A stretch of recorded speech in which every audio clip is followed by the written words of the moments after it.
pleasure to be here.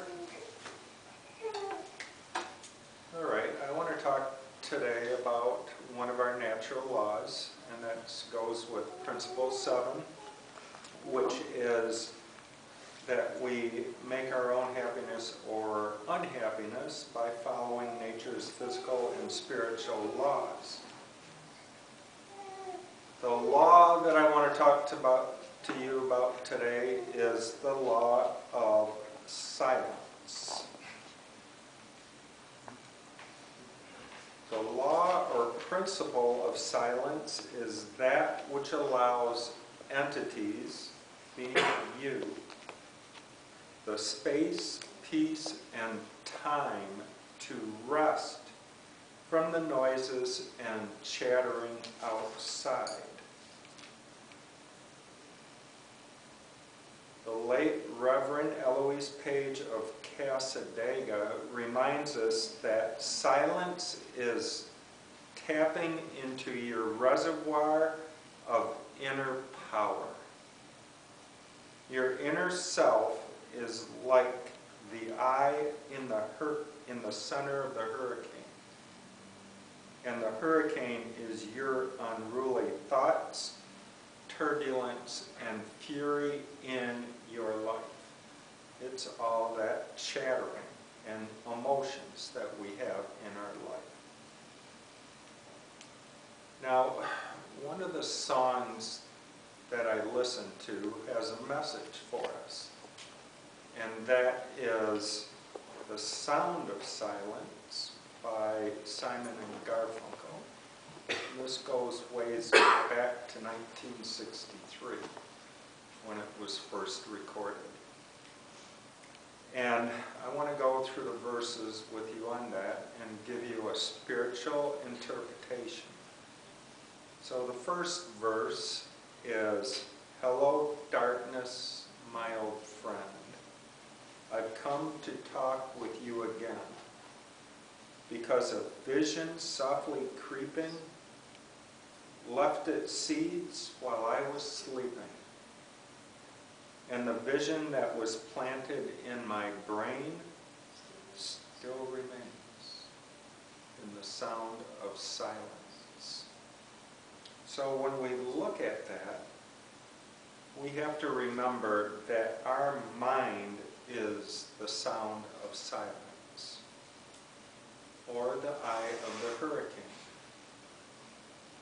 It is on when we close our eyes.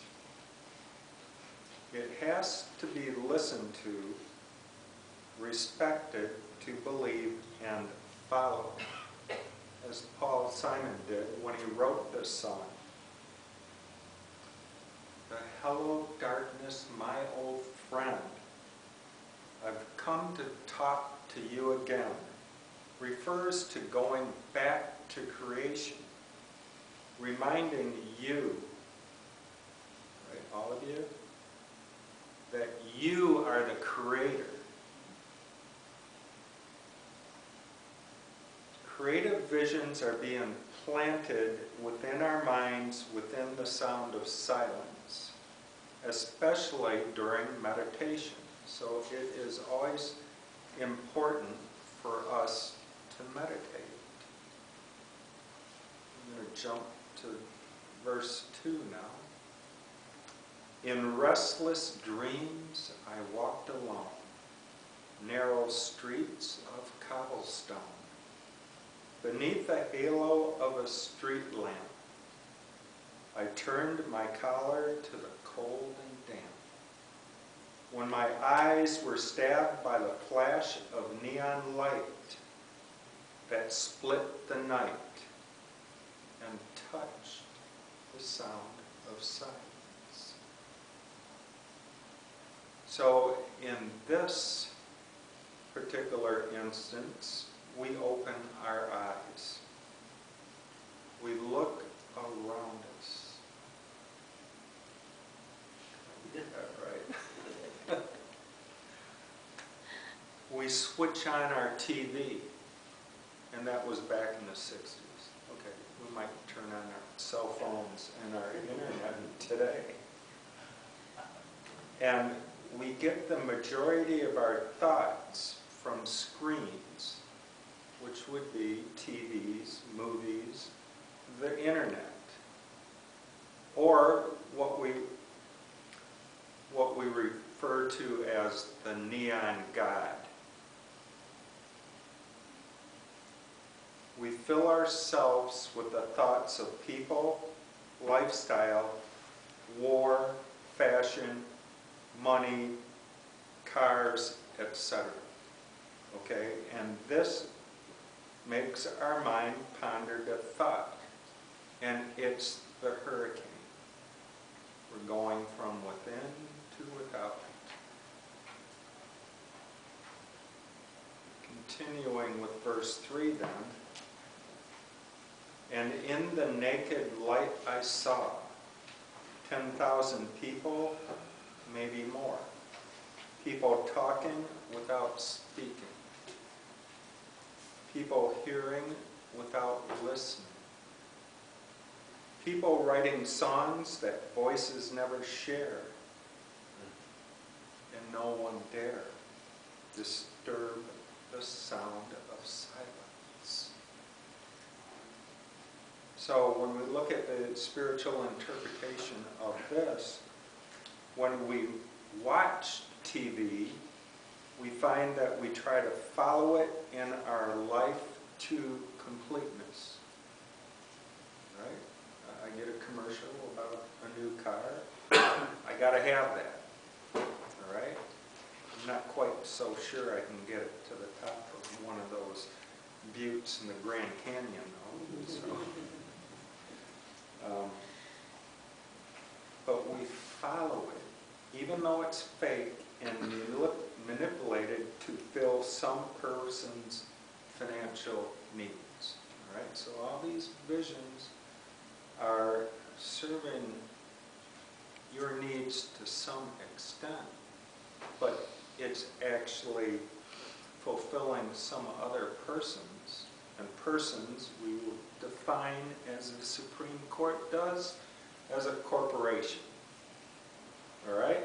So the question is, do I need a Cadillac or do I need transportation?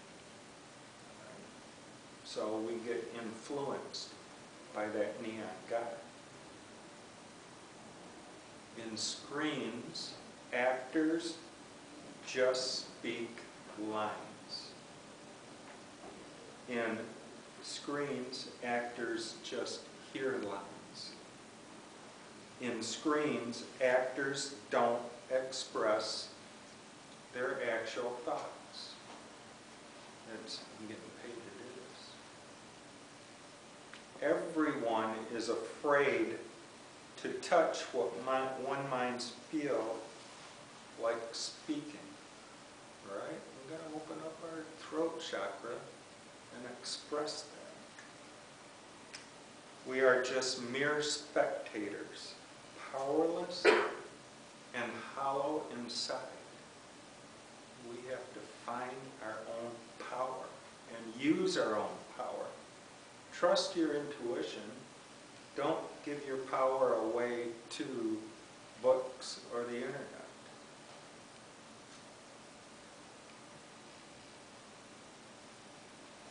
And then we are mere spectators. We don't touch that sound of silence. So we follow them too by being the specters and powerless in our lives. We're following the American dream. I need a mortgage, 3 cars, fish and boat, all this other stuff. But is it really what I need spiritually?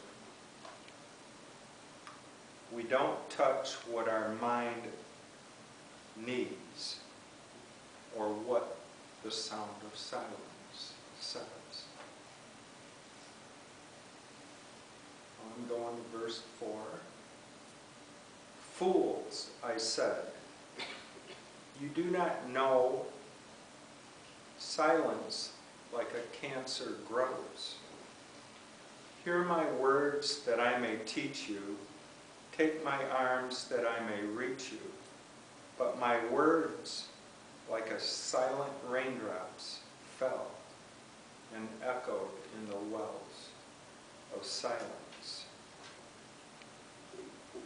Here Paul Simon tells us to act. Hear my words. Take my arm. Because if we keep only following the screens and don't listen to our own mind, the sound of silence, then we will run after things dictated by the neon god our whole life. We have no idea what we are doing and complain to no end. Because we have no idea what we really want and where our happiness lies. Right? Follow its natural laws. Build our own happiness. Go into that law of silence. That's why every day we feel hollow inside. And the hollowness grows bigger and bigger like a cancer. But still nobody wants to touch that sound of silence or our mind. We look for the solution, even though every solution is within us. We don't listen, we just hear it. And it's accumulated in the sound of silence or our mind, which we never listen. Right? That's where my mentor, James Thomas, would say, meditate, meditate, meditate. So we go to verse 5, the final verse. And the people bowed and prayed to the neon god they made. And the sign flashed out its warning in the words that it was forming. And the sign said, the words of the prophets are written on the subway walls and tenement halls, and whispered in the sounds of silence. But we still go on with the screens or the neon god.